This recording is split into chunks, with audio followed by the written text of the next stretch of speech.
Hi hello అందరికీ welcome back to our YouTube channel Anu's kitchen KBH. మీరు ఎప్పుడైనా పచ్చి పులుసు సప్పిడిపప్పు ట్రై చేశారా? మా చిన్నప్పుడు మా అమ్మగారు అయితే ఎక్కువగా చేస్తుండేవాళ్ళు.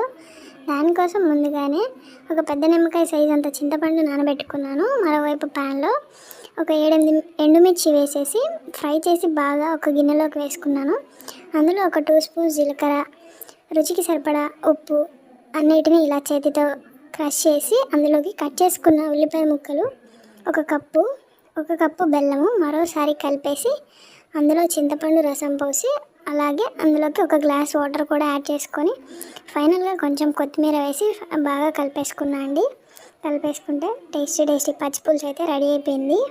అందులోకి వేడి అన్నం పెట్టుకొని కొంచెం సప్పిడిపప్పు వేసుకొని అందులో ఈ పచ్చి పులుసు వేసుకొని తింటుంటే టేస్ట్ అయితే సూపర్ ఉంటుందండి. ఒకసారి ట్రై చేసి ఎలా ఉంటుందో టేస్ట్ కామెంట్